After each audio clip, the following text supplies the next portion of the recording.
Bom dia, boa tarde, boa noite, como vocês estão? Bem, né? Vivendo, naturalmente.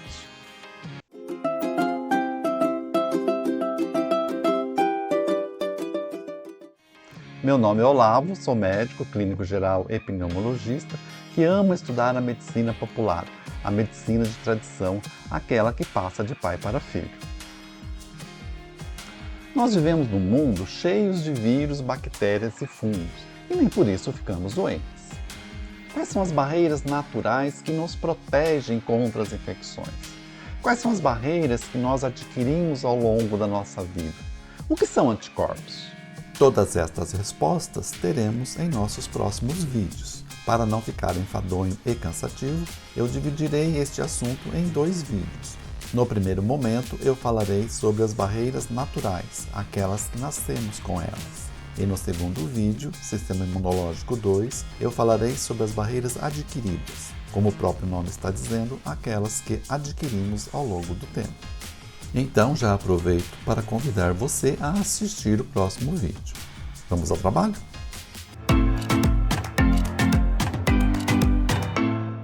Mas antes, não esqueça de pegar o seu chá, acender o incenso e relaxar. Vamos lá? Temos muita coisa pela frente. Olhe para esta foto, um aglomerado de pessoas. Você já passou por uma situação semelhante a esta. Pessoas conversando, tossindo, espirrando, nem sempre tossindo ou espirrando da maneira correta, ou seja, usando alguma proteção para que as gotículas de saliva não se espalhem no meio ambiente, usando um lenço ou seu cotovelo, por exemplo. Mas vejam que mesmo tossindo ou espirrando corretamente, as pessoas estão tocando nos objetos. E vem uma outra e toca naquele mesmo objeto contaminado. Seja respirando um ar contaminado, ou seja tocando em objetos, você não ficou doente. Porque você tem um sistema imunológico competente e íntegro que lhe protege. Quais são, então, as nossas barreiras imunológicas? Temos 2. Aquelas que chamamos de barreiras naturais, que nascemos com elas, e as barreiras adquiridas, como o próprio nome está dizendo, são aquelas que adquirimos ao longo de nossa vida. Este conteúdo será abordado em nosso próximo vídeo. Quais são, então, as barreiras naturais? Aquelas que nascemos com elas.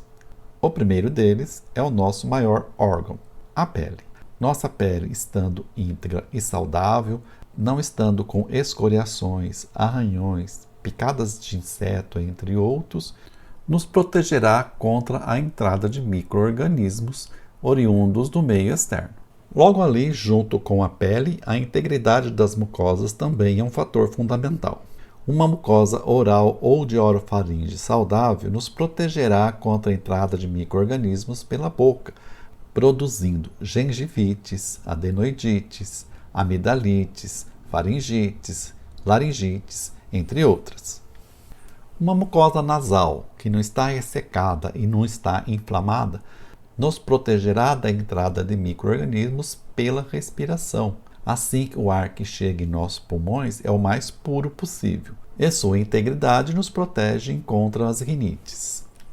A mucosa ocular, a nossa conjuntiva, também é de extrema importância para impedir a entrada de micro-organismos através dos olhos, provocando as conjuntivites.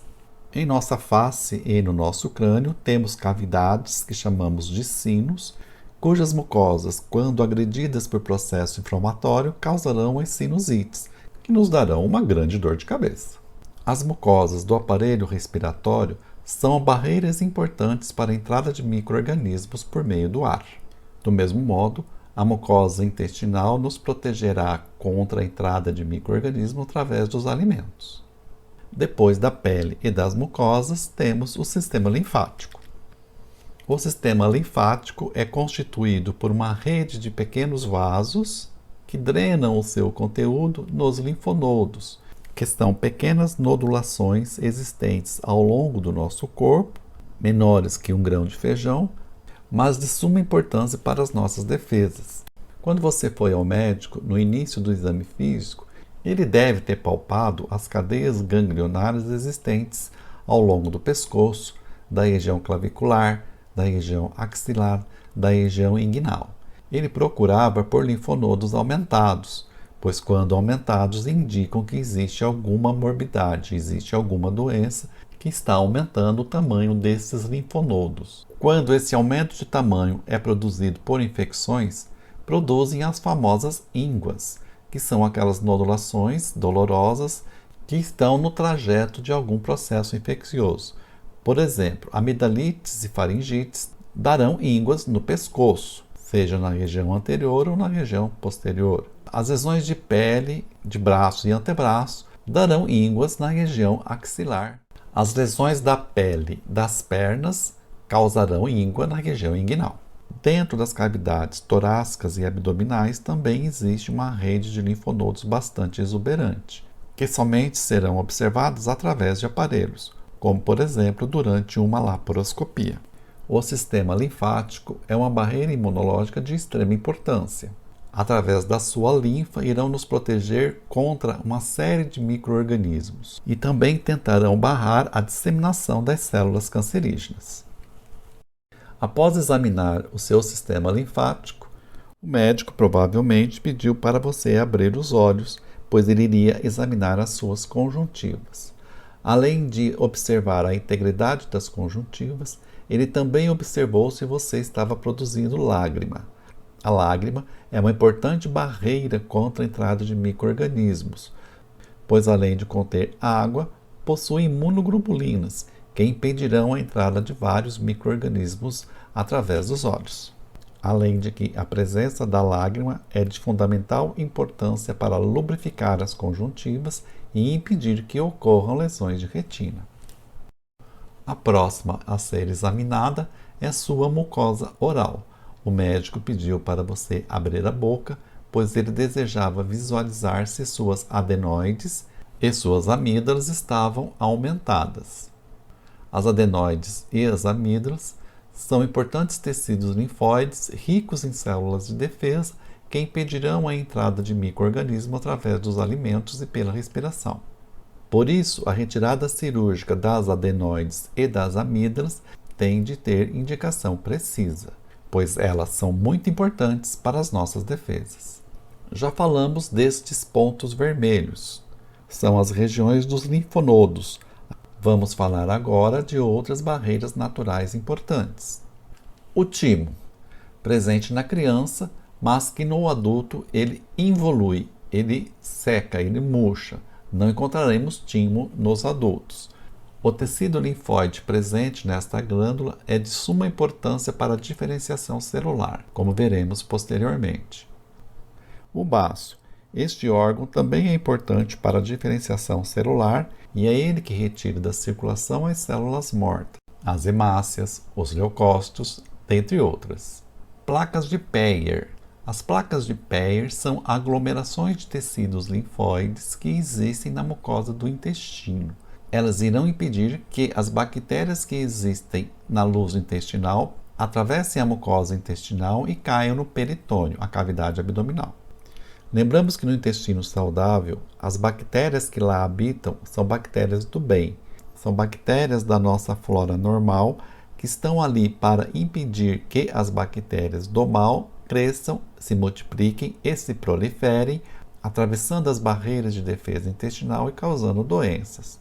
Essas bactérias do bem forram a mucosa intestinal, formando um tapete que impedirá a progressão das bactérias causadoras de doenças.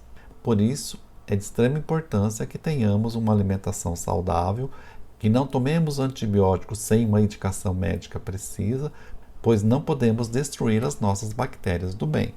O apêndice, que até pouco tempo atrás acreditava-se que existia apenas para produzir apendicite, mas hoje sabemos que ele é um tecido que possui células de defesa que são importantes para a barreira intestinal. Já falamos da importância da integridade das mucosas, mas devemos dar ênfase para a mucosa do trato respiratório, a mucosa traqueobrônquica.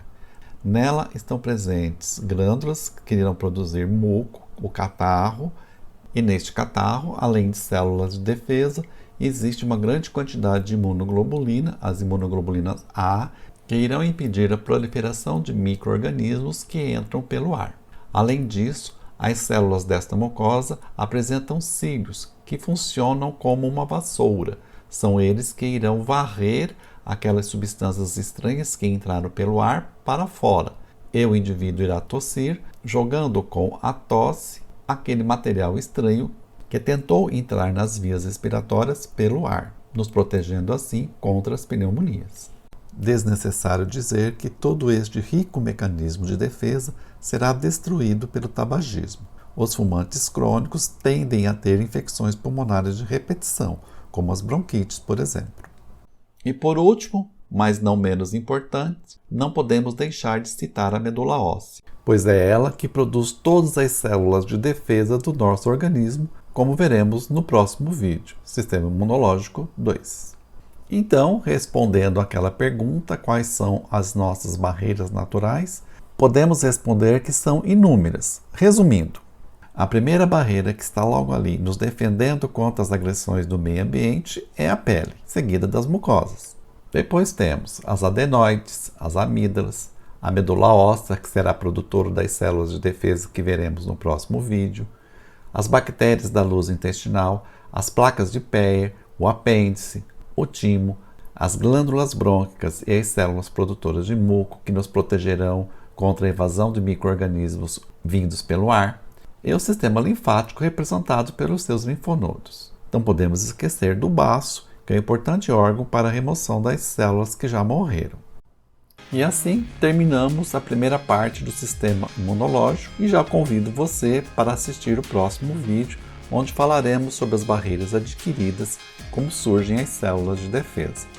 Se você gostou deste vídeo, é o momento de você deixar o seu like, inscrever-se no canal e acionar o sininho das notificações. Caso tenha ficado com alguma dúvida em alguma parte deste conteúdo, escreva aqui nos comentários, pois irei respondê-los. Até o próximo vídeo.